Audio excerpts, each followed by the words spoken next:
आइए आज आप सब जानेंगे वर्ष 2024 भाद्रपद मास कृष्ण पक्ष अजा एकादशी व्रत के शुभ मुहूर्त के बारे में, पारण समय के बारे में, पारण कब और किस चीज से किया जाएगा, इस दिन विशेष करके भगवान को किस वस्तु का भोग लगाना चाहिए, इस दिन क्या करना चाहिए, नहीं करना चाहिए। तो आइए जानते हैं इन सबों के बारे में। भाद्रपद मास कृष्ण पक्ष में पड़ने वाली एकादशी को इसे अजा एकादशी और जया एकादशी के नाम से भी जाना जाता है। आप सभी भक्तों को अजा एकादशी व्रत की ढेर सारी शुभकामनाएं। आप सभी के जीवन में लक्ष्मी नारायण की कृपा से आप सभी को सभी प्रकार के सुख और समृद्धि की प्राप्ति हो। जो भी भक्त सच्ची श्रद्धा के साथ, नियम और निष्ठा के साथ अजा एकादशी का व्रत धारण करते हैं, तो इस व्रत को करने वाले व्यक्ति को अपार संपदा, पुत्र, पौत्र आदि एवं चर अचर जीवों का भी लाभ प्राप्त होता है एवं सुख प्राप्त होता है। ऐसे व्यक्ति का कोई भी विरोधी नहीं होता है। जो इस व्रत को करता है वह अच्छे सम्मान पाने का अधिकारी होता है तथा इस व्रत के प्रभाव से, व्रत में नियमों का पालन करने से, कथा श्रवण करने से, जो कि अश्वमेध यज्ञ के बराबर पुण्य फलों की प्राप्ति होती है। एकादशी का व्रत जो कि प्रत्येक माह के कृष्ण पक्ष और शुक्ल पक्ष की एकादशी तिथि के दिन इस व्रत को धारण किया जाता है, इसे एकादशी या 11 व्रत के नाम से जाना जाता है। यह व्रत भगवान विष्णु, भगवान श्री कृष्ण को अति प्रिय होता है। जो भी भक्त एकादशी का व्रत धारण करते हैं उन्हें दशमी के दिन से ही व्रत में नियमों का पालन करना चाहिए। दशमी तिथि के दिन सूर्यास्त होने से पहले ही भोजन ग्रहण कर लेनी चाहिए। उस दिन शुद्ध और सात्विक आहार ग्रहण करनी चाहिए। दशमी तिथि के दिन हविष्यान्न भोजन ग्रहण किया जाता है, जो कि जौ, गेहूं, मूंग, गौघृत, शक्कर, काली मिर्च आदि का प्रयोग करते हुए भोजन ग्रहण करना चाहिए और सूर्यास्त होने से पहले ही अपने दांतों को अच्छे प्रकार से साफ कर लेनी चाहिए।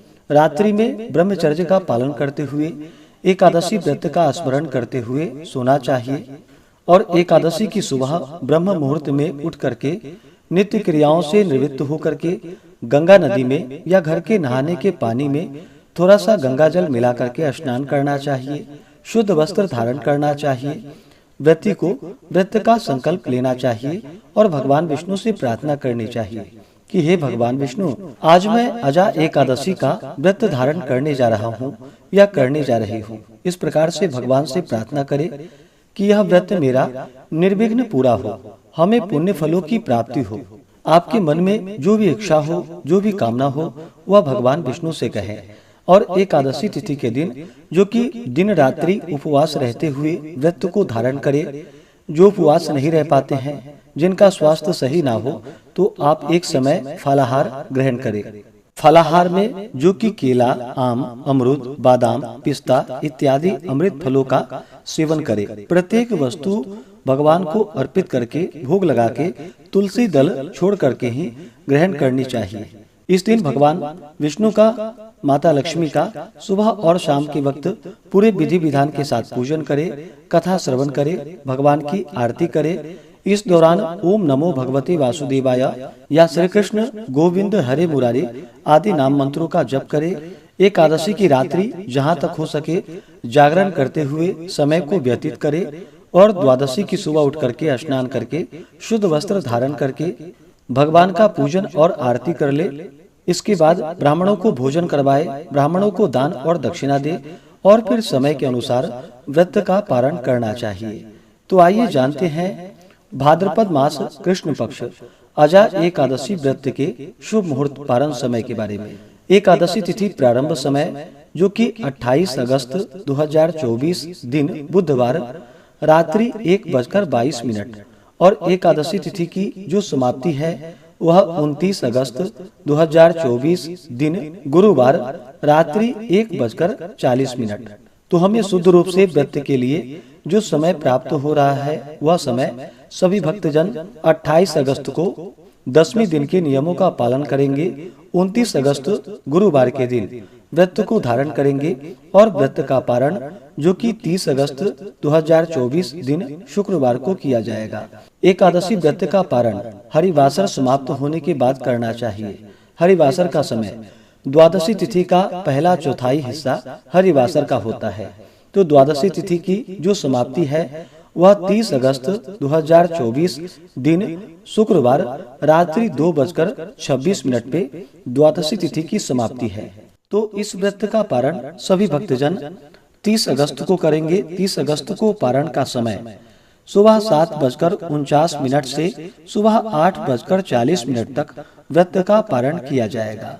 अजा एकादशी व्रत का पारण जो कि कुष्मांडेन पारणम, कुष्मांड जिसे कि बहुत से जगहों पर भुआ के नाम से भी जानते हैं, तो इससे इस व्रत का पारण है। यह संभव ना हो तो आप जल, फल या तुलसी दल से व्रत का पारण करें। इसके बाद फिर आप भोजन ग्रहण करें। एकादशी तिथि के दिन ब्रह्म मुहूर्त का जो समय होगा वह समय सुबह 4:28 से सुबह 5:13 तक होगा। सूर्योदय का समय सुबह 5:37 और सूर्यास्त शाम 6:20।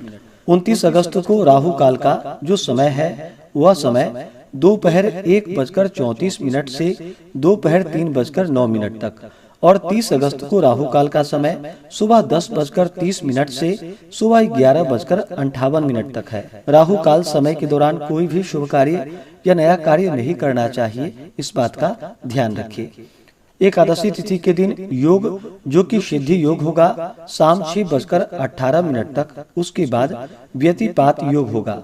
इस दिन सर्वार्थ सिद्धि योग भी बन रहा है जो कि शाम 4:39 से अगले दिन सुबह 5:58 तक सर्वार्थ सिद्धि योग होगा।